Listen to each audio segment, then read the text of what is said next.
Todos los éxitos. Hit Radio.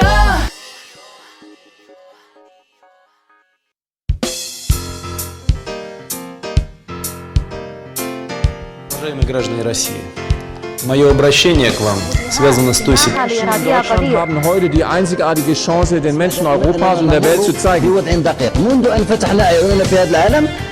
Hables el idioma que hables, escucha todos los viernes La Torre de Babel con Fran Hernández.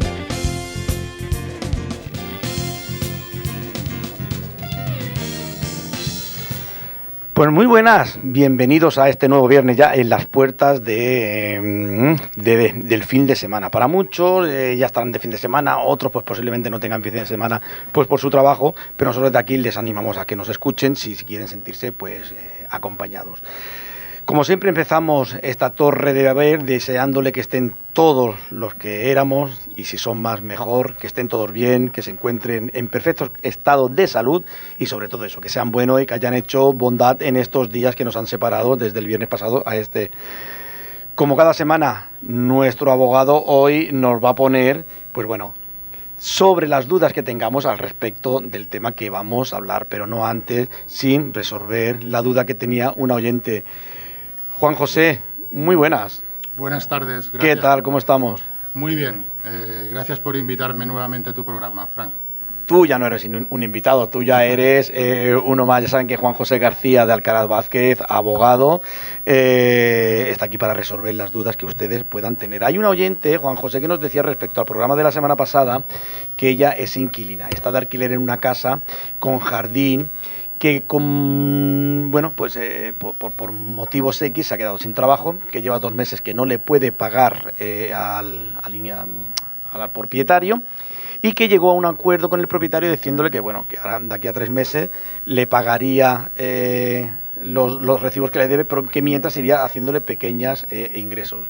El propietario, sin más y menos, ha entrado dentro de su casa, dentro del jardín, y se ha llevado los muebles del jardín. Entre ellos nos dice que era una mesa, una barbacoa, sillas, mobiliario de jardín que estaban dentro del contrato o que formaban parte de ese contrato de arrendamiento.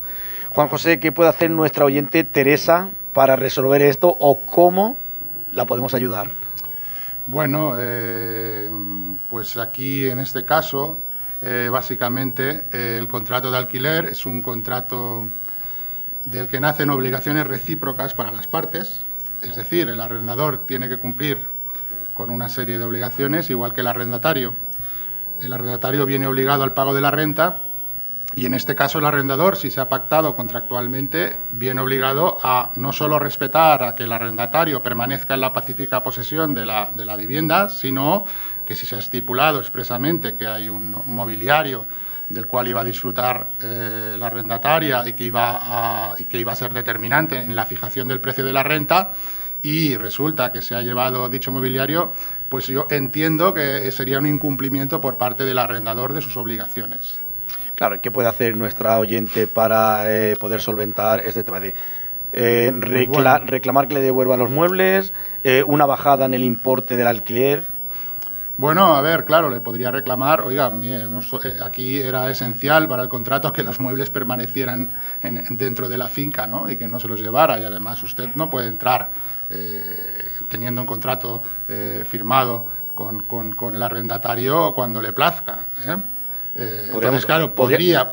Lo que pasa que, claro, es un litigio de escaso recorrido, entiendo yo, porque aquí al final se trata de intentar llegar a un acuerdo con la propiedad, ¿eh?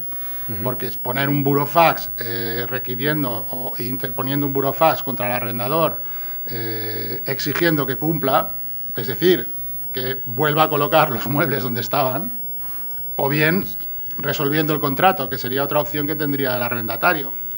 No podemos hablar de allanamiento de morada, ¿verdad? En ningún caso. No, en este caso no. En este caso considero que no. Considero que no. Pues Juan José, Teresa, yo espero que te hayamos ayudado con lo que nuestro abogado te ha intentado asesorar. Hoy vamos a hablar sobre impagos de las pensiones alimenticias en los divorcios. Y habrá una segunda parte que será la diferencia entre separación y divorcio. Impagos en las pensiones alimenticias. Juan José, ¿Qué pasa cuando uno de los dos cónyuges incumple ese pago por resolución judicial? Bueno, pues claro, si incumple, lo primero que generará es un estado de necesidad en la persona que no lo recibe, ¿no? Que son los hijos. Eso es lo primero que va a generar. En segundo lugar, que normalmente quien recibe dicho pago es mediante transferencia bancaria en la cuenta del otro progenitor, que es quien tiene luego, al ser menores de edad normalmente, quien tiene luego que gestionar dicho ingreso. Básicamente, la pensión de alimentos se entiende que es todo lo necesario para la vida de la persona que los va a recibir y para su sustento. Todo lo que sean gastos necesarios de habitación, de vestido, de educación mientras sea menor de edad, y también rige el criterio de independencia económica por cuanto no se extingue la pensión de alimentos con la mayoría de edad, sino cuando es independiente económicamente el menor. Es decir, si ha cumplido 18 años y continúa estudiando, la pensión de alimentos continúa, no se extingue. Entonces, ¿qué sucede si, claro, la pensión de alimentos normalmente tiene que estar fijada mediante un convenio que debe ser aprobado judicialmente, o bien en una sentencia sobre separación o divorcio o sobre unión estable de pareja, en la cual se fije dicha pensión de alimentos como medidas definitivas. Es requisito necesario que sea una resolución judicial quien reconozca dicha pensión para poder proceder penal o civilmente en caso de impago. Dicho de otro modo, es decir, este señor no está pagando la pensión de alimentos, yo tengo el mecanismo de optar o bien por exigir un embargo de sus bienes en vía civil, es decir, oiga, usted no me paga, pues yo le pongo una reclamación en vía civil, ¿vale? O bien podría también constituir un delito de impago de prestaciones periódicas si ha alternado 4 meses no consecutivos o bien ha dejado de impagar 2 meses consecutivos. Dicho de otro modo, este señor se tira 2 meses consecutivos sin pagar o bien no me paga en 4 meses no consecutivos. En ese caso ya se podría considerar un delito. Claro, pero ¿qué pasa, por ejemplo, ahora? Es que siempre nos remitimos siempre a lo mismo y siempre volvemos al mismo bucle. En el Estado, en la situación a nivel económico, a nivel laboral que estamos pasando a nivel mundial, pero claro, hablamos de nuestro país, cuando uno de los dos cónyuges, en este caso el que tiene que pasar la pensión alimenticia, se queda sin trabajo y no puede hacer frente a esa deuda, está claro que son los hijos, eso está clarísimo, y que por encima de todo está la obligación como padre pues de atender a esos hijos. Pero ¿qué pasa cuando hay esa imposibilidad de poder hacer frente a esa pensión alimenticia? Bueno, es que claro, es que aquí hay dos vías. Está la vía civil, que es una vía que lo que busca es condenar a una persona al pago de una cantidad de dinero la cual adeuda, pero no es una vía que persiga una finalidad punitiva, ¿no? Es decir, de sancionar una conducta punible y imponer un castigo, ¿vale?, a esa persona, ¿no? Entonces, claro, ¿qué pasa? Pues bueno, en primer lugar, la vía penal. Si esta persona ha ido a peor fortuna, es decir, le ha ido muy mal las cosas, claro, como rige por la voluntad de impago, digámoslo así, que es el dolo que dicen los abogados, dolo penal, ¿vale? Es el conocimiento y la voluntad de impagar, pues a la larga normalmente no se va a condenar a nadie, a nadie que impague, digo, O sea, sí, siempre y cuando, en la medida de sus posibilidades económicas, haga pagos mensuales. O sea, aunque no sea la cantidad fijada por el juez. Aunque no sea, no. Entonces esto normalmente, claro, si acredita que paga lo máximo que puede en base a su esfuerzo económico y su situación económica es muy precaria, pues normalmente no lo van a condenar. Y la vía civil, el problema que tenemos es, igual que comenté en mi exposición de la semana pasada, es que, claro, poner una ejecución contra una persona que es insolvente va a ser infructuoso. Es decir, claro, vamos a poner una ejecución, este señor no tiene ningún ingreso, no tiene ninguna empresa que le esté pagando, que le podamos hacer una retención del sueldo por encima del salario mínimo interprofesional. Este señor seguramente no tendrá saldos favorables en cuentas bancarias, por lo tanto, no vamos a poder cogerle nada. Y optar por una vía de embargarle lo que sean su piso o su casa, pues esto no es una cosa que sea líquida, es decir, no me va a dar dinero a mí. O sea, digamos que no es práctico. quedaría en papel mojado, digamos, esto. Claro, cuando hablamos de pensión alimenticia, no hablamos solo de alimentos, hablamos también de equipamiento para el menor, es decir, Sí. Hay ropa, hay Sí. extraescolares, hay gastos. No hablamos Sí. solo de alimentos, ¿no? No, estamos hablando de todo lo necesario para la vida del menor, ¿vale? Se incluye, claro, los gastos también se incluyen gastos. Hay una serie de conceptos que se consideran gastos ordinarios, otros gastos que son extraordinarios que van por mitad. Los gastos ordinarios están metidos dentro de la pensión de alimentos.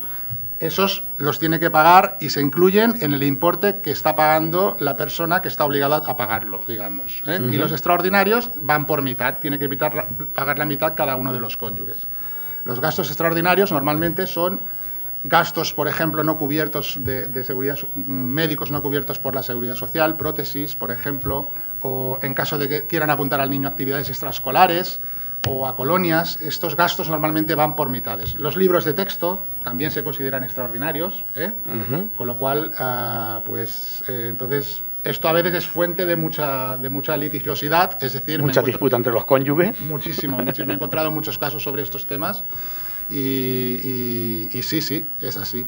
Claro, ¿sobre quién recae? Porque claro, a veces hay custodias que recae sobre el padre o sobre la madre, pero en el caso de que no sea una custodia compartida, o incluso en custodia compartida, siempre hay uno que pasa una pensión alimenticia. No entiendo, si hay una custodia compartida, ¿por qué se pasa una pensión alimenticia? Bueno, sí, buena pregunta, sí, porque en principio antes se entendía que cuando había una custodia compartida, siempre y cuando fuese posible llevarla a cabo, es decir, que los progenitores no convivieran uno en una comunidad autónoma y el otro en otra, es decir, que fuese posible alternar la guarda entre los dos, sin necesidad y sin que eso supusiera un trasbalse para la vida de los menores, ¿vale? En ese caso no se iba a establecer una pensión de alimentos por cuanto no se le atribuía a ninguno de ellos. Es decir, se fijaba el concepto de que la pensión de alimentos se iba a imponer siempre al cónyuge al que no se le otorgaba la custodia de los menores. Pero esto ha cambiado. Esto, si hay una diferencia de ingresos muy, muy grande entre los dos progenitores, es posible que se establezca una pensión de alimentos. Vale, por la diferencia salarial. Sí. Vale. ¿Qué pasa, por ejemplo? Bueno, pues es lo que habíamos comentado, cuando no puede pagar, y la madre o el padre se hace cargo de todos esos gastos. Eso se acumulan esos gastos y cuando el cónyuge encuentra trabajo se paga todo de golpe. ¿Cómo se resuelve este conflicto? Porque claro, no tiene que ser nada fácil. No es fácil y además es muy complejo desde un punto de vista jurídico por cuanto hay unas cantidades que van a prescribir. Es decir, si nosotros acumulamos facturas de hace 5 años, no le van a pagar esas 5 años de facturas a esa persona, ¿eh? Claro, ya me imagino que eso hay una prescripción. Hay una prescripción que es el año anterior a la reclamación judicial. Lo que sobrepase el año anterior a la reclamación judicial ya no se podrá reclamar. ¿Qué pasa si yo estoy pasando en concepto de alimentos, digo? Ajá, no sé si en concepto de alimentos. ¿Qué pasa si yo, por ejemplo, estoy pasando una pensión alimenticia impuesta por un juez?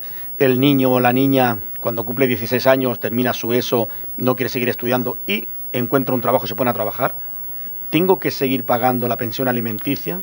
Bueno, a juicio de este letrado, como he dicho, rige el criterio de la independencia económica. Entonces, es decir, no se extingue la pensión por la mayoría de edad, pero siempre y cuando esta persona continúe estudiando o, ¿vale? Si no se acredita ese elemento, entiendo que se extinguiría la pensión, ¿eh? Claro, entiendo también que, claro, estudiar puede estar estudiando hasta los 30 o los 40 o haciendo cursos. Sí. ¿Hasta qué edad es aplicable la pensión alimenticia? Bueno, en principio es hasta la educación, digamos, universitaria, ¿eh? ¿Hasta que termina la carrera o hasta que empieza? Hasta que acabe la educación universitaria, sí. A partir de ahí, de esa ya no hay que pasar, de ese hijo no hay que pasar pensión alimenticia. Sí, bueno, en cada caso concreto, claro, si es una persona que lleva, evidentemente no va a estar cobrando la pensión de alimentos 20 años, esto es evidente. Bueno, viendo cómo está la situación, Juanjo, no sé yo, ¿eh? Sí. Bueno, tampoco me he encontrado ningún caso así, sinceramente. Esperemos que no te lo encuentres. No. Pero bueno, lo que comento es que es importante, más en el contexto de crisis económica que tenemos, claro, que uno de los dos progenitores se quede con todos los menores a cargo sin la ayuda del otro, claro, es que le caiga mucho encima. No, claro. Es que esto, claro, subvenir a las necesidades de los menores uno solo... sobre todo en la adolescencia y en edad de estudiar, que son libros, que es esto, que es lo otro. Por eso te decía que si a partir de los 16 años ese niño, esa niña se pone a trabajar, con lo cual entiendo que no hay que pasar pensión alimenticia porque la niña ya, o el niño, o el hijo ya es autosuficiente. 18, la mayoría de edad. Hasta la mayoría de edad. Hasta la mayoría de edad, o sea, los alimentos se extinguen con la mayoría de edad. Pero rige el criterio de la independencia económica, es decir, que los alimentos continúan, aunque haya alcanzado la mayoría de edad, el menor, si continúa estudiando, ¿vale? Claro. Con un rendimiento escolar óptimo, digamos, ¿eh? Tampoco que sea un repetidor, digamos, que repita 3 veces cada año, no sé si me explico. Bueno, hay algunos que van a decir, yo como estoy bien en casa, oye, sí, yo voy repitiendo y que me vayan manteniendo, ¿no? Eso es. Y los fines de semana de botellón. Sí, Juan José, ¿diferencias que hay entre una separación y un divorcio? Bueno, a ver, en principio, claro, las dos son formas de solucionar una crisis matrimonial, ¿no? Pero mientras que el divorcio supone una extinción del vínculo matrimonial, la separación, si bien tanto igual que el divorcio supone un cese efectivo en la convivencia, supone tan solo una suspensión de los efectos del matrimonio. Eso es la separación. Sí. Esa sería la diferencia fundamental entre las dos. ¿Un matrimonio separado pueden contraer matrimonio ambas partes? No, porque en España solo puedes estar casado una vez. Con lo cual entiendo que una separación sigues casado con esa persona. Esto es, o sea, la separación no rompe el vínculo. O sea, la separación no rompe el vínculo. Y una de las principales características de la separación es que los cónyuges se pueden reconciliar. En cambio, si tú te divorcias, ya no existe esa vía a la reconciliación, pero sí que se abre la puerta que te puedas volver a casar, porque en España se prohíbe la bigamia. Ajá. Con lo cual, solo puede haber un matrimonio inscrito en el registro. Claro. Uno. Sí. No pueden haber dos, porque claro... Hay casos que yo he escuchado, no en mi caso, ¿no? Pero, por ejemplo, cuando te divorcias, el juez pues te otorga ese divorcio, esa libertad, porque no deja de ser una libertad. Sí. Pero, en cambio, si estás casado por la Iglesia sí que no hay una nulidad eclesiástica de ese matrimonio. Sigues casado para la Iglesia. Aquí entraríamos en conflicto lo que es el tema judicial con el tema eclesiástico. Claro, es que, bueno, el derecho eclesiástico... Ya sé que no eres cura, ¿eh? No. Bueno, es que, claro, las normas para que se aplican para la nulidad matrimonial son distintas de las que se aplican, porque en principio para el divorcio, ¿vale?, no se exige alegar causa alguna. Claro. Tú te puedes divorciar sin alegar ninguna causa. Bien. Antiguamente se exigía alegar una causa, y el único requisito para divorciarte es que hayan transcurrido 3 meses desde la celebración del matrimonio, cuando antiguamente era 1 año. Quiero decir que esto ha ido mejorando en el sentido de dar mayor flexibilidad o facilidad, sí, para obtener esa libertad. Sí. Pero yo, por ejemplo, pues eso, vuelvo otra vez a lo mismo.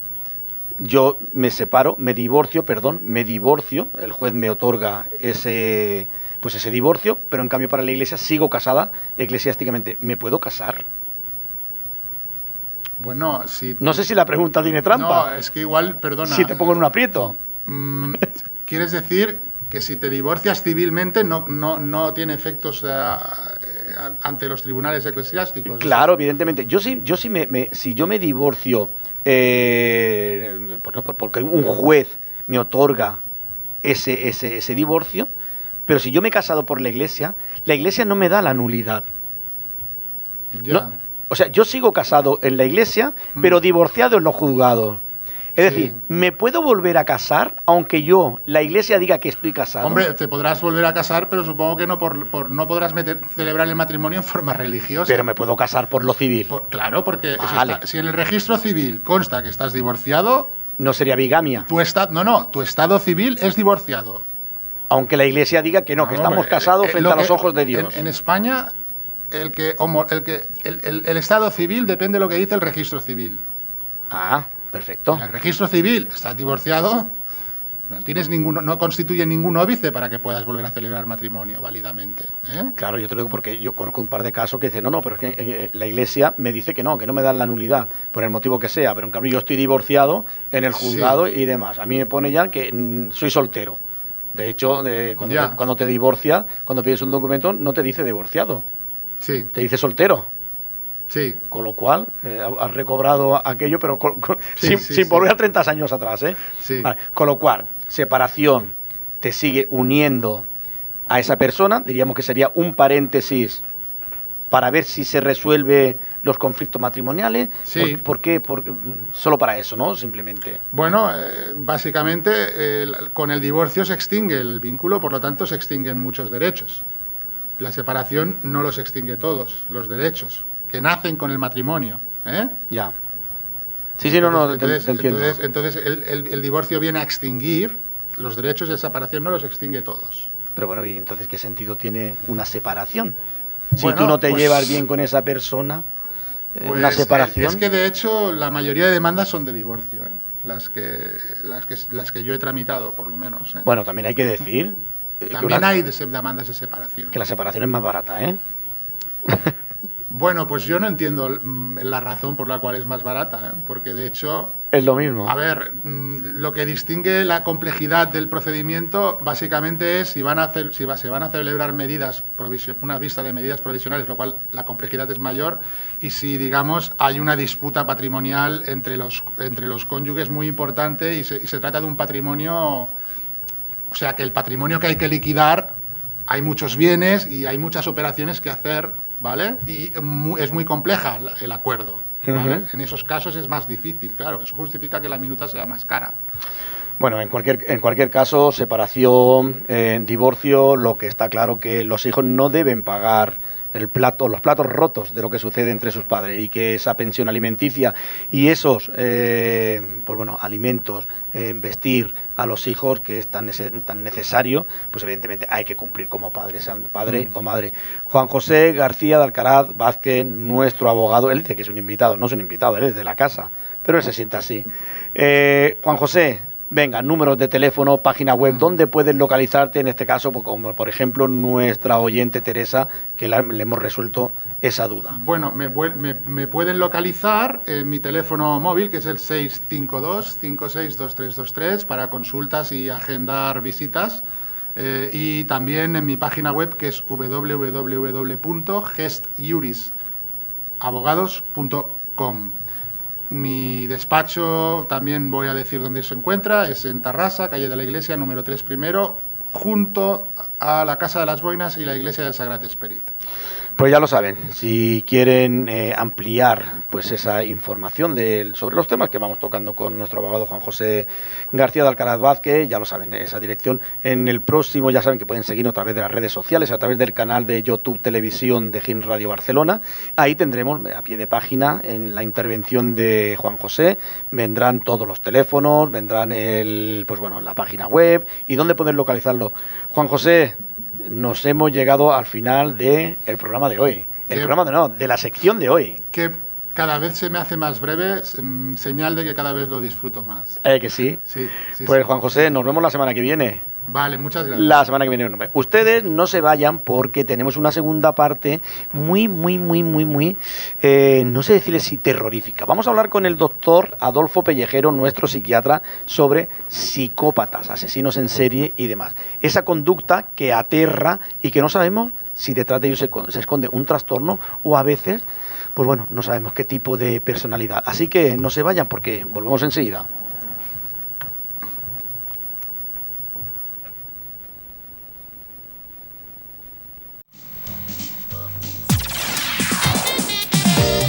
Joven FM.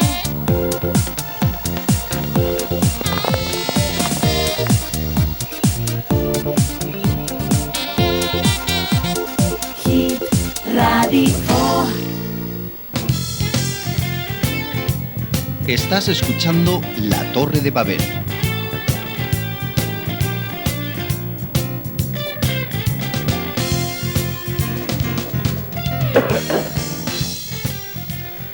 Bueno, pues nada, pues ya estamos de vuelta. Espero que no se haya ido nadie. Le agradecemos desde aquí a nuestro abogado, a Juan José de Alcaraz y Vázquez, que nos ha sacado de dudas sobre esas pensiones alimenticias. Así que, como hemos dicho, estamos de vuelta y ahora no faltaría más. Una sección que muchos esperan porque, además de ayudar, aporta conocimiento. Doctor Adolfo Pellejero, buenas tardes. Buenas tardes, Fran, buenas tardes. ¿Cómo estamos, amigo Adolfo? Pues mira, aquí estamos, dispuestos a intentar dar algo de luz en alguno de los temas de psiquiatría. Claro que sí, una semana más aquí con todos nosotros. Hoy vamos a hablar sobre un tema que mucha gente nos ha escrito diciendo que es más que apasionante. Vamos a hablar sobre psicópatas, esa conducta que lleva a una persona a cometer actos que nadie sabe por qué. Al menos nosotros, la psiquiatría, no sé qué puede aportar en el caso de los psicópatas. Bueno, Fran, sí. Empezaré como siempre intentando dar una definición del comportamiento psicopático y de los psicópatas en general. Podríamos decir que los psicópatas son personas que padecen un trastorno de personalidad con unas peculiaridades personales que les afectan a la capacidad del control de impulsos y a la afectividad, sobre todo en lo que tiene que ver con las relaciones personales, interpersonales y sociales. Entonces, podríamos distinguir entre los auténticos psicópatas, que son aquellas personas que nacen así, y que suponen aproximadamente un 4% o 5% de la población. De ese porcentaje, la mayoría son hombres, el 75%, y el 25% serían mujeres. Y si quieres hablaremos de las características de este tipo de personalidades. Me sorprende que hay un 75% de hombres frente a un 25% de mujeres. ¿Es una condición genética? Esos porcentajes corresponden al 4% de psicópatas, no de la población en general, ¿sabes? Sí, pero un 75% siempre son hombres, ¿no? Y un 25% mujeres. Exacto, sí aproximadamente. Muy bien, pues nada, adelante. Bueno, mira, antes de nada me gustaría, para situar y centrar el tema, explicar cómo tradicionalmente se divide el funcionamiento mental, la psique, por decir de alguna manera. En la psique se valoran tres conceptos. Uno sería el super-yo, otro sería el llamado ello y otro sería el yo. Mira, el super-yo lo habremos visto muchas veces en el cine, es ese angelito bueno que sale encima del hombro de la persona, diciéndole, o esto no lo hagas porque esto está mal hecho, porque esto va a perjudicar a los demás. Este sería el super-yo. El ello sería ese angelito malo, identificado como el diablo, que te dice, sí, hazlo porque tú te lo mereces, porque tienes que disfrutar, etcétera, etcétera. Y el resultante de esa disputa, podríamos decir, es el ello, que es el yo, que seríamos nosotros, ¿no? Vale, pues en el caso de los psicópatas, el ello está como hipertrofiado, es como muy grande, y el super-yo, pues apenas lo tienen. De tal manera que cada vez que tienen que enfrentarse, cada vez que tienen que enfrentarse a una decisión, siempre gana el ello, siempre gana la parte de la personalidad egoísta, la parte de la personalidad que no tiene conciencia, la parte de la personalidad que le dice, sí, tú hazlo, no importa las consecuencias. Partiendo de esta base, podríamos decir que los psicópatas tienen diversas características, pero para destacar, la primera sería la falta de empatía. Es decir, un psicópata no puede sentir lo que sentimos los demás. Entiende sus sentimientos, pero no los siente. Cuando alguien hace daño o provoca un perjuicio a alguien, pues la mayoría de las personas tenemos como un sentimiento de culpa. Pero los psicópatas carecen de esa capacidad para sentir culpa. Claro, por eso cometen los actos que cometen, evidentemente. Exacto. Yo siempre pongo un ejemplo para entender esto. Nosotros cuando estamos en casa y nos entra un mosquito o nos entra una mosca, no tenemos ningún problema en matarlo y seguimos con nuestra vida, no nos sentimos mal. Pues este mismo sentimiento o esta misma ausencia de sentimiento de culpa lo tendría un psicópata, por ejemplo, cuando mata a una persona, cuando engaña a una persona, cuando le origina un perjuicio importante. Sí, sí. Para poder hacer esto, los psicópatas tienen una gran capacidad de seducción y una gran capacidad de manipulación. Es decir, los psicópatas se caracterizan por ser personas manipuladoras, Sí, haciendo creer. Dime. A mí me viene a la cabeza, claro, hablar de psicópatas, seguramente que a todos los oyentes se nos viene a la cabeza el famoso Jack el Destripador, es decir, este asesino en serie, que era un psicópata, pero en cambio cuando interrogaban a los vecinos y vecinas decía que era un encanto, una persona muy sociable, una persona capaz de ayudar a todo el mundo, ¿no? Sí, porque precisamente los psicópatas se caracterizan por esto. Son personas simpáticas, son personas amables, son personas que conocen muy bien cuál es el funcionamiento social correcto. Pero esto no significa que lo compartan. Claro. Por ejemplo, dime. No, y ese puede ser su poder de seducción, puede ser esa amabilidad, ese buen hacer, saber estar. Ese es justamente el instrumento que utilizan para conseguir sus objetivos. Vamos a ver, si nosotros hacemos un viaje, yo que sé, a la India, aunque fuéramos pamplonicas y nos gustaran mucho los encierros, sabemos que en la India esto no se puede hacer y que esto estaría castigado. Bueno, pues nosotros seríamos capaces de mostrarnos a favor de las vacas sagradas, en contra de los encierros, etcétera, etcétera. Aunque no lo sintiéramos, pero sabríamos que es lo que hay que hacer y es lo que hay que decidir para integrarnos en esa sociedad. ¿Comprendes? Sí, te entiendo. Sí, claro. Es el poder de convicción que pueda tener el psicópata. Exacto. Entonces los psicópatas habitualmente pasan desapercibidos por esto, porque son capaces de expresar el cumplimiento de sus normas sociales, aunque luego realmente no lo hagan. Y utilizan esto como instrumento para llegar a la gente, podríamos decir, a sus víctimas. Vale, el problema grave que sucede con esto es que los psicópatas no pueden cambiar. No pueden cambiar, porque ¿qué tratamiento podríamos hacer para que tú y yo, Frank, sintiéramos culpa después de matar un mosquito? Claro, sí, nada más. No podríamos hacer ningún tratamiento. Pues los psicópatas igual, no se puede hacer ningún tratamiento. De hecho, la psicoterapia está contraindicada en los psicópatas. Y está contraindicada porque a través de la psicoterapia los psicópatas adquieren más conocimientos de qué es lo que deben demostrar, qué es lo que deben mostrar para conseguir sus objetivos, qué es lo correcto. Claro, entonces aquí la pregunta sería, ¿tendríamos que aplicarle una cura psiquiátrica a un psicópata o el castigo carcelario sería el correcto? Claro, aquí claro, es un enfermo, estamos hablando de una persona con una enfermedad. Bueno, yo no diría que es un enfermo, porque date cuenta que los psicópatas conocen lo que está bien y lo que está mal. Y de hecho no es una enfermedad desde ese punto de vista. Los psicópatas nacen así, nacen sin esa capacidad. Otra cosa son los comportamientos psicopáticos que las personas normales aprendemos en la vida. ¿Entiendes? Mira, esto que me decías, la justicia se divide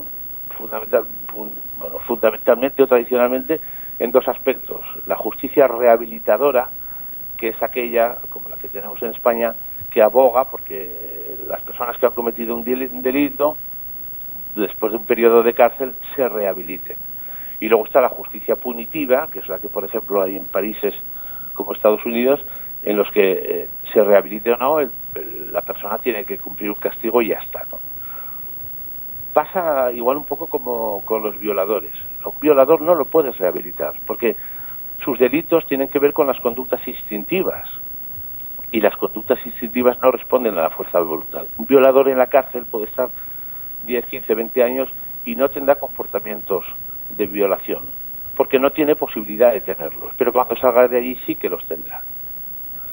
Tú imagínate que ahora saliera una ley que dijera que las personas que miden más de 1,80 y tienen los ojos azules son delincuentes y tienen que ir a la cárcel. Bueno, los llevaríamos a la cárcel, pero pasaran los años que pasaran, seguirían midiendo 1,80 y teniendo los ojos azules.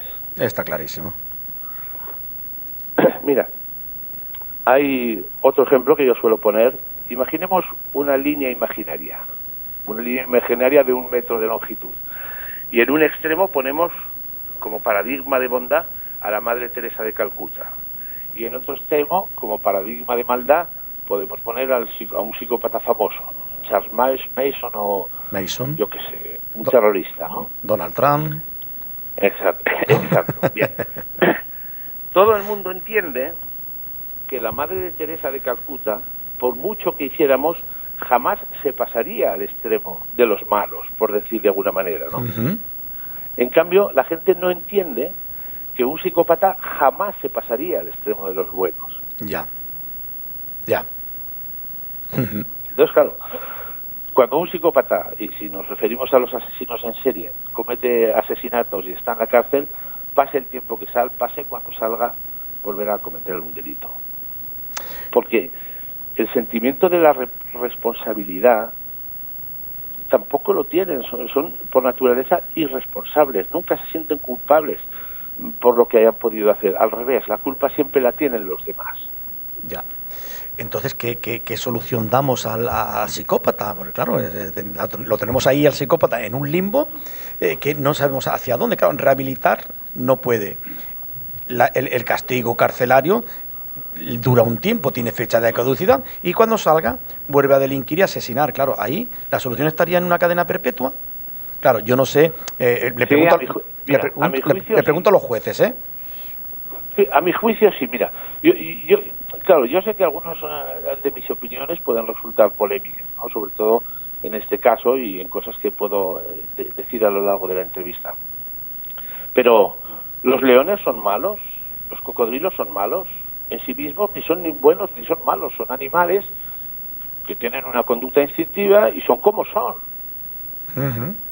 Pero, ¿qué pasa? ¿Que como son los dejamos vivir entre nosotros? No, porque suponen un peligro y los tenemos en una jaula, en un zoológico, pues para bien, para mal, en una reserva africana, pero no los tenemos entre nosotros. Y a los psicópatas, ¿por qué sí? Porque son personas. Bueno, muy bien, son personas, pero son personas que hacen mucho daño, que perjudican mucho. Yo siempre digo que poner un violador en la calle significa condenar al menos a una mujer a ser violada. Porque un violador reincidirá siempre. Uh-huh. Igual que un psicópata igual. Igual que el maltratador. Igual que el maltratador, sí. Lo que pasa es que todos tenemos conductas psicopáticas. A eso me refiero. Estamos hablando, por ejemplo, de un violador, de un maltratador, por ejemplo, de violencia de género, que no deja de ser una conducta psicopática. Exacto. Pero una cosa son las conductas psicopáticas y otra cosa es ser un psicópata. Por ejemplo, aquí en España se considera que hay un censo de psicópatas de 10 personas. 10 personas que son psicópatas de verdad. Luego, dentro de la psicopatología hay diferentes grados, porque nada es blanco ni nada es negro. Uh-huh. Incluso nosotros mismos tenemos conductas psicopáticas. Sí, claro. Por ejemplo, nosotros podemos conducir después de haber bebido unas copas de más, nosotros podemos estar a las 3 de la mañana parados en un semáforo, está en rojo, no viene nadie por la izquierda y por la derecha y nos lo pasamos. Bueno, todo lo que supone incumplir las normas sociales, las normas que garanticen el bienestar de los demás, todo eso puede ser una conducta psicopática. Yo voy por la calle y al que va delante se le cae la cartera, si yo cojo la cartera y me la quedo, pues bueno, es una conducta psicopática, ¿entiendes? Ajá, sí. Pero claro, las conductas psicopáticas, pues depende del grado y de la gravedad. Cuanto mayor sea el grado y mayor la gravedad, más se acercarán a lo que es la personalidad psicopática. Y con respecto a esto que me dices de los maltratadores, bueno, los maltratadores pueden ser psicópatas, pero pueden no serlo, porque también pueden tener otro tipo de trastornos trastornos celotípicos.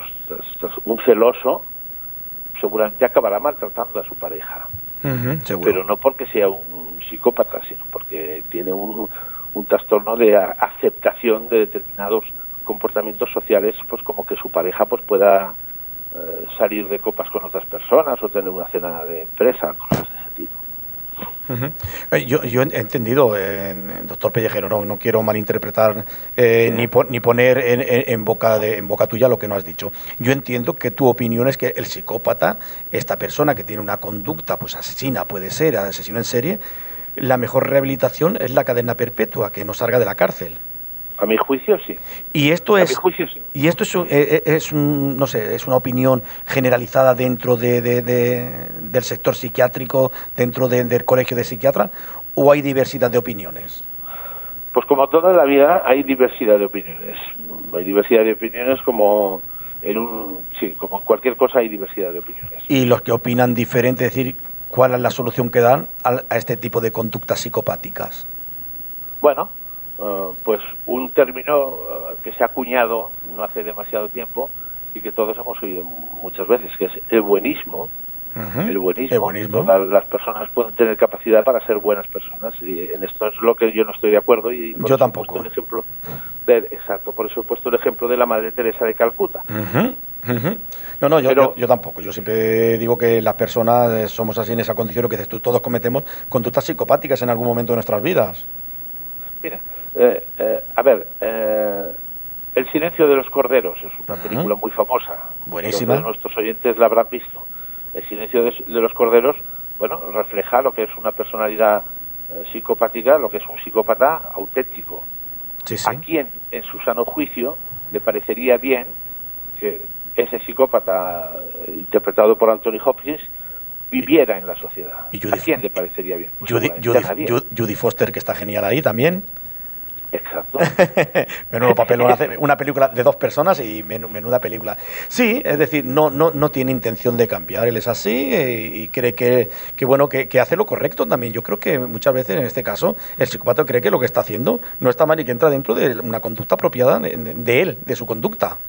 Claro, pero tú imagínate, siguiendo el ejemplo de antes, que matar un mosquito fuera un delito, claro, castigado con 5 años de cárcel. Claro. Pues tú procurarías que no te vieran y justificarías que has matado un mosquito porque algún familiar tuyo es alérgico a las picaduras de mosquito, lo que sea. Pero no te sentirías culpable, te llevarían a la cárcel y cuando salieras de la cárcel y estuvieras en tu casa y hubiera otro mosquito, lo volverías a matar. Porque no tienes capacidad para hacer. Lo que sí sabrías es que estás haciendo mal, porque el psicópata tiene una gran capacidad para distinguir entre lo que está bien y lo que está mal.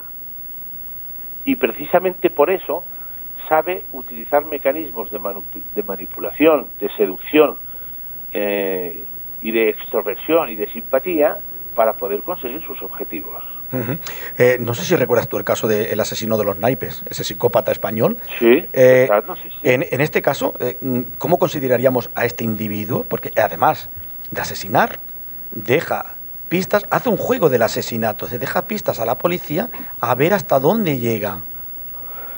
Sí, porque los psicópatas hay una cosa curiosa, cuanto más hace sufrir un psicópata a alguien, más necesidad tiene de seguir haciéndole sufrir, porque más sentimiento tiene de que está ganando.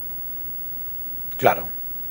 Es decir, para él es un juego, es mantener un pulso con la justicia y con las fuerzas y orden de seguridad de un Estado. Exacto. Los psicópatas son personas insaciables en la obtención de sus objetivos. Además, tienen también un problema de impulsividad. Yo que sé, mira, a ti puede apetecerte tener tal cosa, pero si no puedes tenerla hoy, pues tienes capacidad para retrasar la satisfacción de un deseo. Pero un psicópata no. Un psicópata cuando quiere algo, lo quiere ya. Y se lleva por delante lo que se tenga que llevar con tal de satisfacer su objetivo. Ajá. Pues doctor Adolfo Pellejero, hemos llegado ya pues al final, hemos hecho ya 21 minutitos, 22. Madre mía. Pues sí, se pasa rápido, es que no tenemos más tiempo porque ahora después tenemos la compañera Teresa Porquera, es una sección que es un poquito más larga. Yo quiero decirte, antes de que te vayas, antes de que cerremos esta entrevista, que es genial como siempre, Adolfo, Decirle a los oyentes que hoy estrenamos en el control de sonido a una técnica, la segunda técnica que tiene Gin Radio. Ella es Xenia Castro, de aquí se está riendo y nada, le mandamos un beso porque gracias a ella estamos llegándole a ustedes con la claridad que le estamos llegando, Adolfo. Oye, pues un placer y mis más sinceras enhorabuena para ella y para vosotros, como cadena y como equipo. Pues la semana que viene más, no mejor, porque no puede ser, pero más. La semana que viene más hablaremos de otro tema interesante. Pues venga, vamos planeando y le dejaremos ahí en el aire la sorpresa a los oyentes de qué vamos a hablar. Adolfo Pellejero, psiquiatra, un placer como siempre haberte tenido aquí con nosotros. La semana que viene seguimos hablando. Muy amable, Frank. Pues un abrazo y buen fin de semana. Igualmente. Y ustedes ya lo saben, seguimos aquí en la sintonía de Gin Radio Barcelona. No se muevan ahora porque Teresa Porqueras tiene mucho que contar con unos invitados especiales. Así que 2 minutitos, volvemos enseguida. No se vayan, ¿eh?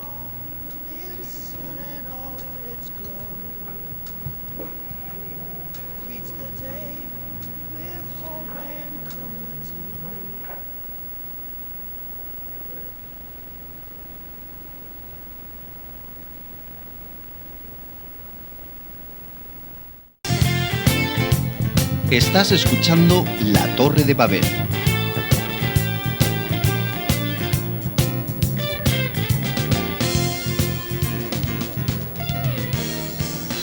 Bueno, pues nada, ya estamos de vuelta. Cada semana nos sorprende nuestro doctor psiquiatra Adolfo Pellejero, fíjate, hablar de psicópatas, de asesinos en serie, y nos dice que esos grandes asesinos en serie, esos que han marcado un hito en la historia, como Jack el Destripador, etcétera, etcétera, que eran espléndidamente sociables con sus vecinos, con todo el mundo.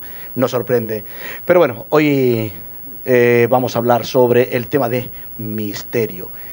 El misterio siempre relacionado con la pasión, porque quien habla de misterio, quien escribe de misterio, y sobre todo los investigadores, son verdaderos apasionados del mundo de lo desconocido. Hoy tenemos aquí en nuestro programa un invitado muy especial. Él es Carlos Mesa, supongo que todo el mundo lo conoce, periodista, ha escrito libros, entre ellos sobre pues Guía Mágica de la Cataluña, habla sobre esas profecías mayas, realidad o ficción, no lo sabemos, o mito, perdón. Y hoy tenemos con él a Carlos Mesa. Teresa Porqueras, Carlos Mesa, tú que lo conoces mejor, casi...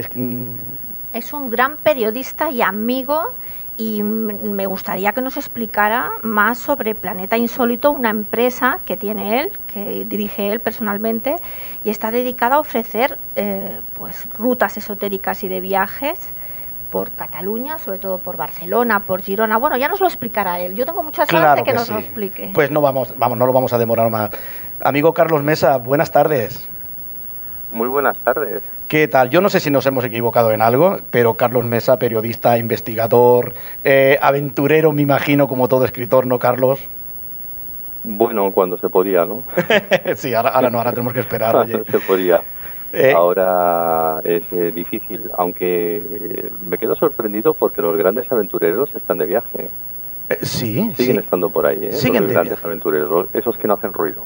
Pues sí, además de verdad. Oye, yo creo que lo bonito del trabajo del periodismo de investigación es eso, la aventura, ¿verdad, Carlos?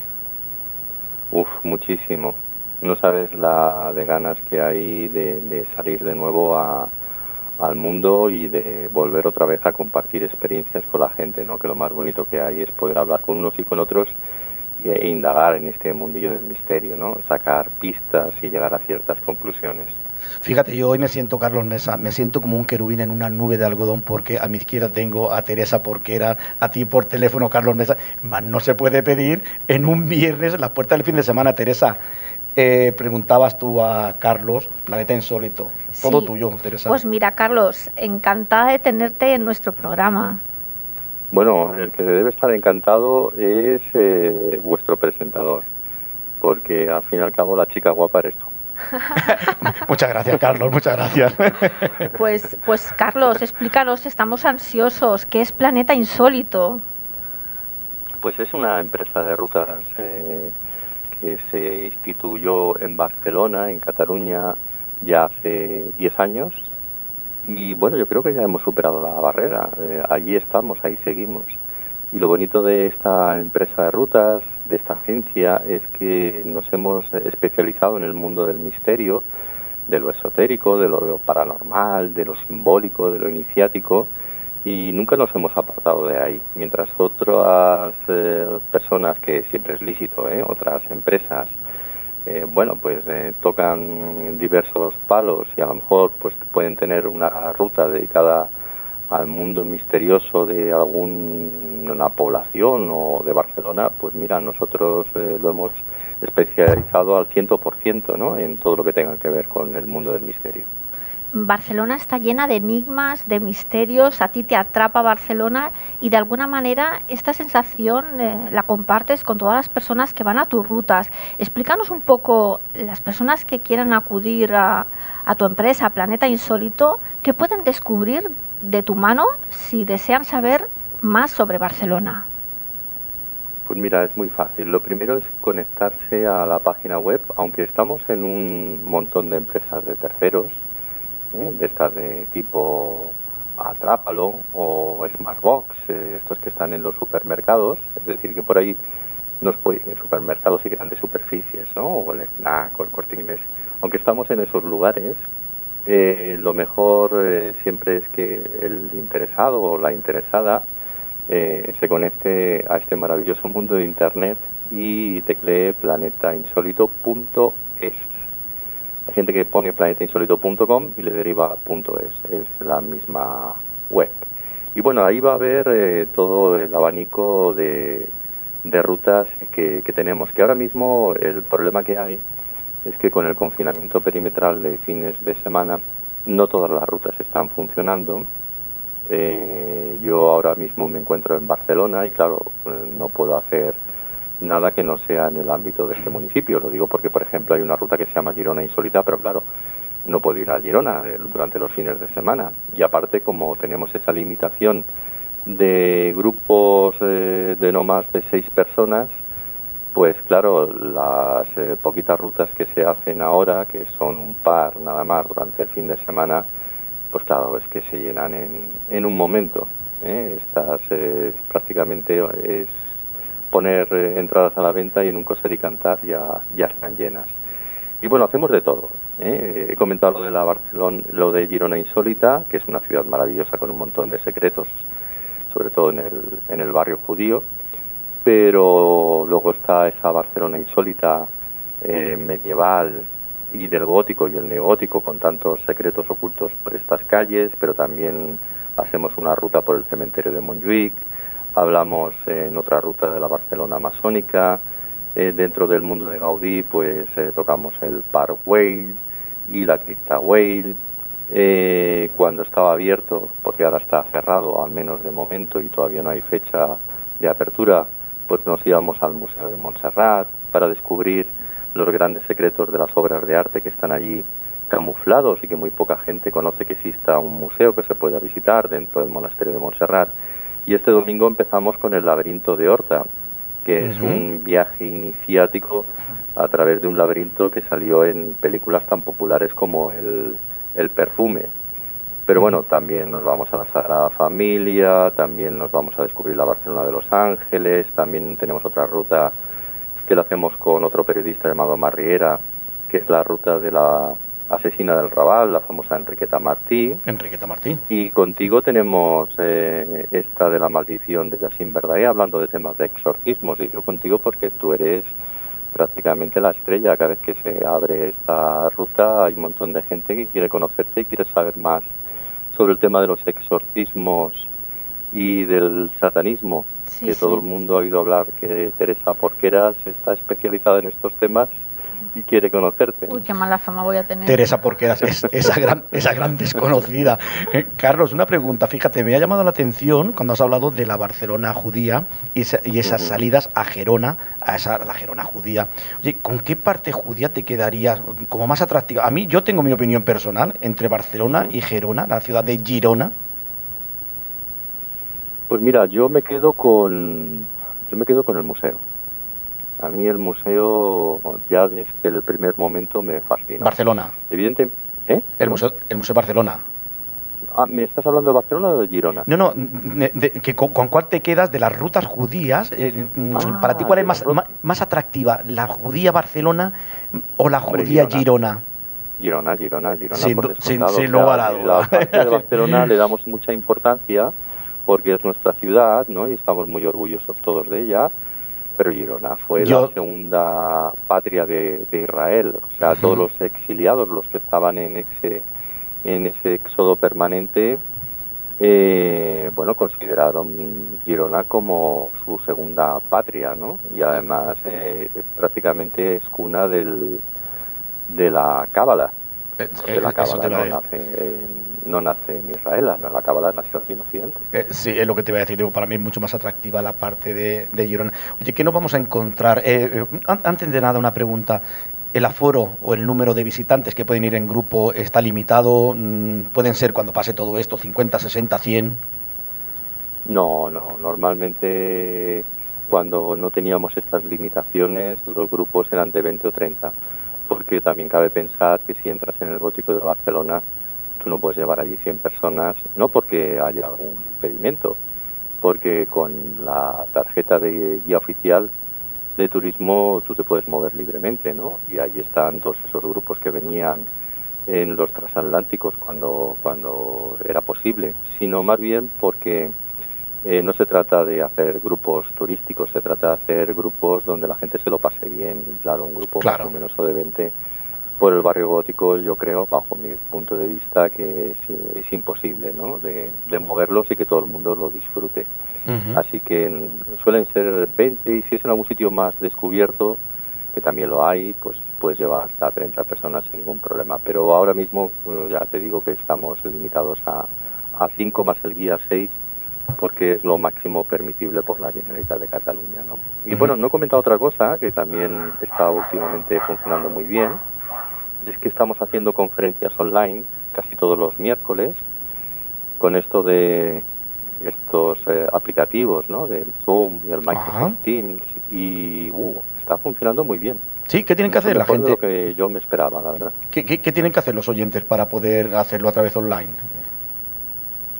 Pues lo mismo, conectarse a planetainsólito.es muy bien. Y ya está, y simplemente es disfrutar de la actividad online que tengamos esa semana. Esta, por ejemplo, ha estado muy bonita, ha sido muy bonita, porque hicimos una conferencia sobre el simbolismo masónico del tarot.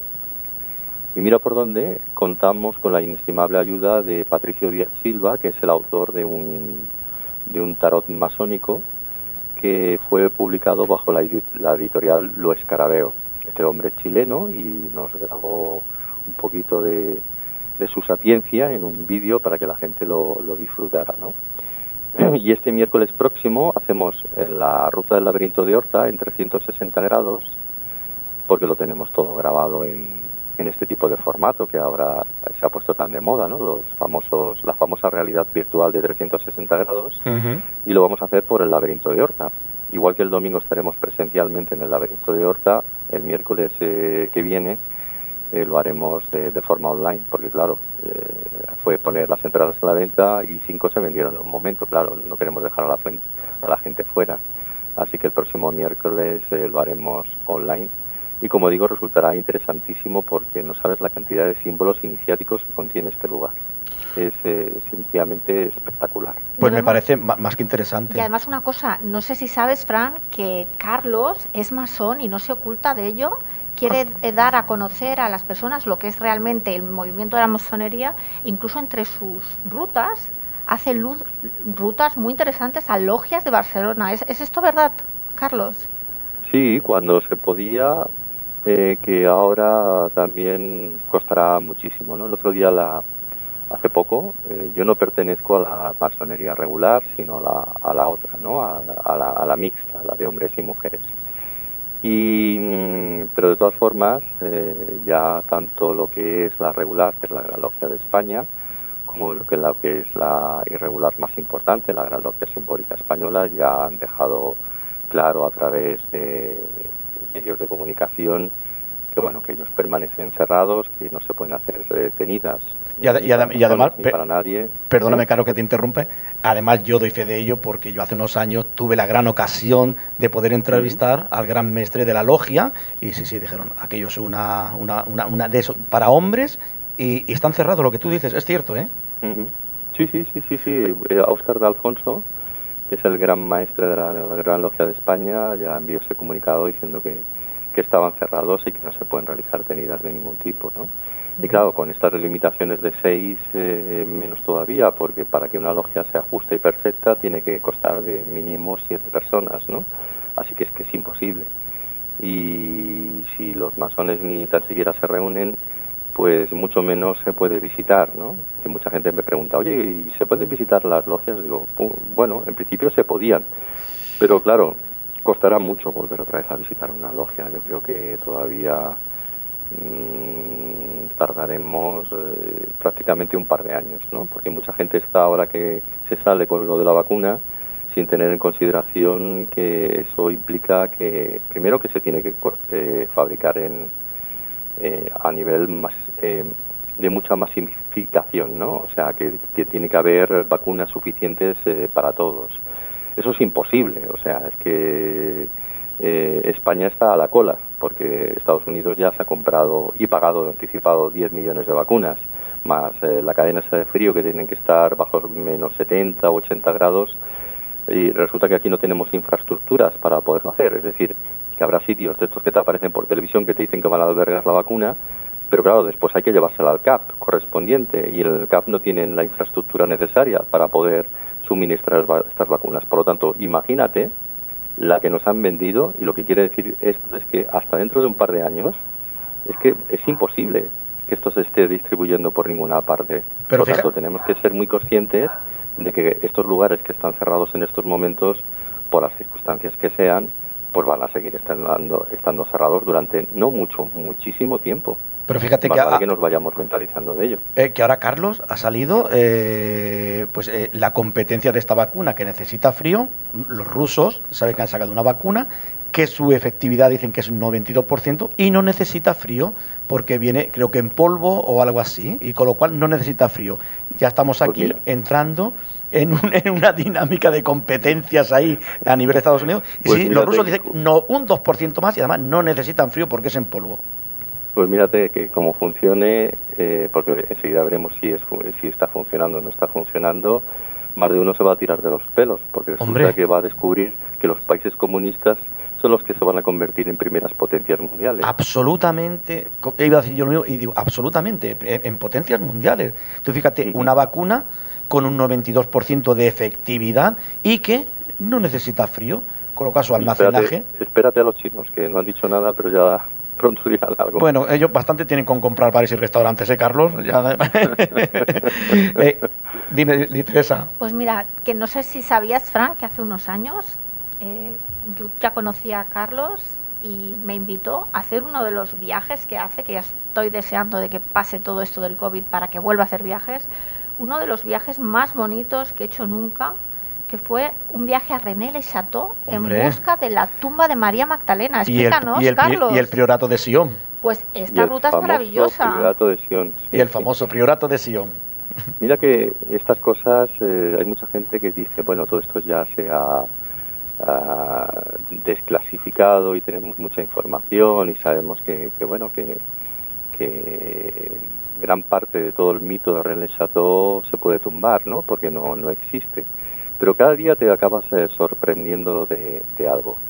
Mira por dónde, hace muy poquito estaba yo reuniendo información sobre la conexión entre la masonería y el templarismo para una conferencia que se dio en el grupo, una conferencia online que se dio en el grupo Prisa, con Laura Falcó y Josep Guijarro, a los que saludo desde aquí por si no lo están escuchando. El día 19 tendremos a Josep Guijarro aquí. ¿Cuándo, perdón? El día 19 tendremos a Josep aquí. Pues mira, una excelente persona, la verdad. Y además un sabio. Pues sabe muchísimo de todo. Pues lo cierto es que buscando información sobre todo esto, la conexión templaria y masónica parece que existe en alguna parte, Pero lo que me resultó más curioso es que todas estas órdenes templarias, o más bien neotemplarias, tienen una conexión entre sí, igual que cuando hablamos de logias existe algo llamado Gran Logia, que es la que dirige todas esas logias por la parte de abajo. Adivina cómo se llama ese conjunto o esa organización que se encarga de gestionar todas estas organizaciones neotemplarias modernas. Pues no lo sé, Carlos. Dínoslo tú. Venga, va, sácanos de dudas. Priorato. Ajá. O más bien, Gran Priorato, ¿no? Ajá. Y eso me llevó a descubrir que existió en su momento un priorato de Sion templario. No únicamente templario, sino neotemplario. Entonces dices, caray, al final te acabas topando siempre con las mismas cosas. Es decir, la persona que se inspiró en todo este mito sacó la información de gente que era muy afín quizá a su ideología, ¿no? Porque hoy en día sabemos que toda esta historia es de Pierre Plantard, pero probablemente Pierre Plantard estuviera metido en todo este tema de la masonería francesa, o más bien el neotemplarismo francés, ¿no? Y de ahí sacó pues un montón de verdades que luego pues las reconstruyó de una forma completamente diferente, ¿no?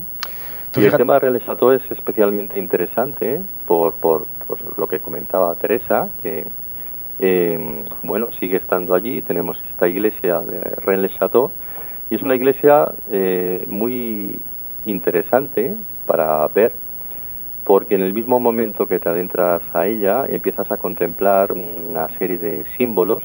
Yo siempre digo que la simbología es más importante de lo que la gente se cree. Y tanto. Y estos símbolos te llevan a ver que estás ante algún tipo de sociedad, de algún tipo de sociedad discreta, que no es únicamente una iglesia católica lo que estamos viendo, sino que allí hay algo más, ¿no? Y además eso es algo que se advierte, sobre todo por parte de los iniciados. Probablemente tenga que ver mucho con el martinismo, ya no tanto, porque todo el mundo piensa que cuando hablamos de organizaciones secretas, pues únicamente existen los masones o como mucho los rosacruces, pero eso no es verdad, Ahí tendremos desde el famoso Rotary Club, es decir, los Rotarios, donde uno de sus máximos integrantes es el Papa Francisco, pero también tenemos la Teosofía de Madame Blavatsky, o esa organización que derivó del gran Encaus de Papus, en definitiva, y que hoy en día llamamos el martinismo, la Sociedad de Martínez de Pasquali, ¿no? Que es muy desconocida por la inmensa mayoría, pero el martinismo es el cristianismo gnóstico. Es cristianismo, o más bien una mezcolanza entre cristianismo esotérico, que es la cosa más extraña del mundo, porque el cristianismo tú no lo vinculas al esoterismo, pero esta organización, como digo, se ha sincretizado entre lo que es el esoterismo y lo que es el cristianismo primitivo, y ha dado pie a que se forme lo que hoy en día llamamos el martinismo. Por cierto, el martinismo, o algo muy parecido al martinismo, es lo que aparece en la película de Tom Cruise, aquella que se llamaba White Shout, ¿no? Que no sé si os acordáis de ella, pero sí. Si os viene a la mente enseguida estaréis cazando lo que es un martinista. Fíjate, Carlos, hemos hablado de René, y una pregunta a título personal. ¿Qué crees que encuentra allí aquel sacerdote? ¿Qué creo? Perdona, es que como te escucho un poco lejano. ¿Qué crees tú que encuentra el sacerdote en René, en esa iglesia, en ese altar? ¿Qué es lo que encuentra? Porque se ha escrito tanto. Bueno, hay que pensar que la cripta sigue existiendo, que por mucho que se diga que allí no hay nada, por la parte de afuera, ahora ya con esta restauración última que han hecho, se ha perdido esa línea que reseguía alrededor de toda la iglesia, que llaman los franceses la litre funeraria, ¿no? Es decir, existe una cripta en la parte de abajo y todavía vemos que cuando se descuidan, porque ahora pertenece la iglesia al ayuntamiento, sí. Pues de vez en cuando se dejan la puerta abierta de las obras que están haciendo y se percibe que hay unas escaleras que te llevan hacia abajo, ¿no? Lo cual quiere decir que esa cripta existe y que por lo tanto de allí se sacó algo. Yo creo que como recibía tantas visitas de los Habsburgo y los Habsburgo estaban tan interesados por Saunier en el desciframiento de una serie de pergaminos que él encontró introducidos dentro de un pilar visigodo, pues creo que lo que él, localizó por allí tiene que ver con el posible reinado de los Habsburgo dentro de Europa, ¿no? O sea, el regreso de los Habsburgo a la monarquía francesa. Creo que va por ahí la cosa. De hecho, hay un libro que se llama La colina inspirada, que pertenece a un tal Maurice Barrés, ahora no me salía el apellido, y Maurice Barrés es el autor de esta novela, en la cual él explica cómo 3 curas acaban descubriendo dentro de una iglesia de un pueblo llamado Sion, que está siendo dirigido por un tal priorato de Sion, acaban encontrando una serie de pergaminos que tienen que ver con los Habsburgo y el derecho de reinado de los Habsburgo en Francia, ¿no? Entonces, ese libro de la Sociedad Niebla, ese libro de la misma sociedad en la que estuvo ni más ni menos que el mismísimo Alejandro Dumas o Julio Verne, es el libro que te descubre las claves de Rennes-le-Château. Muy interesante. Carlos, de todas las rutas que haces, ¿cuál es la que disfrutas más? Yo las disfruto todas, la verdad, las disfruto todas. A mí últimamente me gustan más, antes supongo que siendo más joven, me gustaban mucho las rutas nocturnas, pero últimamente estoy disfrutando mucho del día, como la Barcelona. Sí, ¿Carlos? ¿Se ha ido? ¿Carlos? ¿Sí? ¿Hola? Sí, te oigo. ¿Me oye? ¿Hola? Se ha cortado por un momento. Sí, adelante, Carlos, te oímos otra vez. Que te decía que cuando se hace esa ruta por la Barcelona masónica, esa ruta diurna, yo creo que es esa ruta diurna junto a otras que se hacen por la mañana son las que disfruto más, ¿no?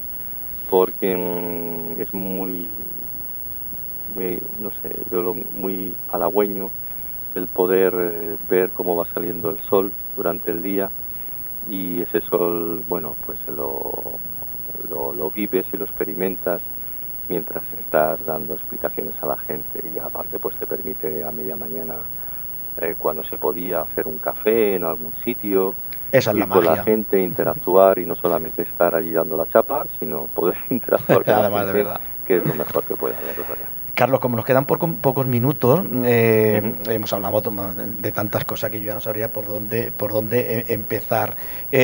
Para una persona que es un apasionado del mundo del esoterismo, pero que está en esa línea, en el umbral entre la incredulidad, entre que sí, que sí, no, ¿por dónde empezaríamos esa visita en esa Barcelona misteriosa para llegar a enamorar a esa persona? Yo empezaría, si alguno quiere ver nuestro gótico, el gótico de Barcelona es un gótico totalmente reconstruido. Eso hay que decirlo, aunque bueno, si uno mira bien se logran averiguar cuáles son las partes que pertenecen al medievo y cuáles son las partes nuevas. Por ejemplo, sin ir más lejos, la puerta de la Catedral de Barcelona es una puerta neogótica, aquello se ve muy nuevecito y por lo tanto medieval no es. Esa es la puerta de Josep Oriol Mestres, realizada para la Exposición Universal del año 1888. Pero bueno, también se disfruta de ella, ¿no? Y toda esta zona, si uno la mira con detenimiento, sobre todo mirando hacia arriba, tendemos mucho a mirar hacia abajo, y yo creo que en la parte de arriba está todo lo interesante. Bueno, pues si te fijas allí en la catedral, allí tienes inclusive el logotipo del Starbucks Café, ¿no? Que en realidad es la tal Mesalina, ¿no? Esta especie de bruja de la lujuria del pecado que es una especie de sirena de dos colas que se encuentra en la mismísima puerta de la Catedral de Barcelona. Y eso explica por qué intenta dar a entender, o una de dos, o que la lujuria del pecado se quedaba fuera, o que la lujuria del pecado entraba dentro, porque lo extraño de toda esta historia es que esté allí bien presente, ¿no? Pero quiero decir, con este simbolismo está presente por todas partes. Si uno va a la Plaza Sant Jaume de Barcelona, la gente no se da cuenta del estar pronunciando constantemente o hablando en catalán, implica que en muchas ocasiones, cuando intentas hacer esa traducción al castellano, no te apercibes de ciertos descubrimientos. Por ejemplo, cuando hablamos de la Plaza Sant Jaume, en realidad este Jaume es Jaime, Jacobo, Yago, en el norte San Yago es Santiago, por lo tanto resulta que en el carrer Ciutat, donde además aparece este demonio Asmodeo, que yo le dije a Teresa dónde se encontraba, pero bueno, otro día hablamos de me esto, acuerdo, ¿no? sí. Pues allí está la concha del peregrino en forma de una escultura de Manuel Fuxá, junto a la figura de Santiago Matamoros subido encima de un caballo blanco. Una escultura enorme, además, que la gente no la suele ver. ¿Y eso qué indica? Pues que la Plaza Sant Jaume es la plaza de Santiago Matamoros. ¿Y quién es Santiago Matamoros? El patrón de España. Bueno, pues resulta que delante de la Generalitat y delante del Ayuntamiento de Barcelona tenemos ni más ni menos que la plaza de Santiago Matamoros, que al pronunciarlo en catalán, ni tan siquiera somos capaces de darnos cuenta de la importancia que tiene eso.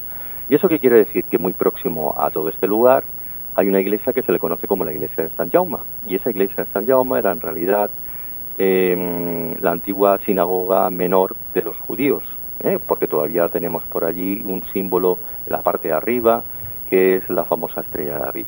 Bueno, pues allí hay referencias al Camino de Santiago catalán, y ese Camino de Santiago catalán pasaba por ahí, en realidad empezaba en Port Lligat, pasaba por la Plaza Sant Jaume, pasaba por la calle Ferran, se nos iba hacia la Travesera de Gracia. Alguno que ande por allí en alguna ocasión, que mire al suelo, porque se va a encontrar los símbolos de la concha del peregrino, ¿no? Y si sube alguno hacia el laberinto de Horta, verá que hay un cartel que indica que también pasa por allí el Camino de Santiago en dirección hacia Montserrat.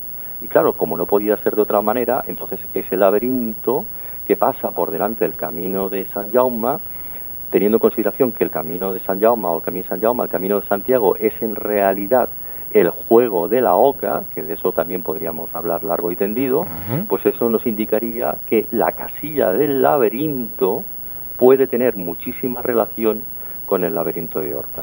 O sea, imagínate la cantidad de símbolos que en muchas ocasiones nos pasan desapercibidos y que están ahí, simplemente hay que saber mirarlos, nada más. Pues me parece interesantísimo. Teresa, nos queda nada, unos minutitos para una preguntita. Fíjate que rápido ha pasado el tiempo.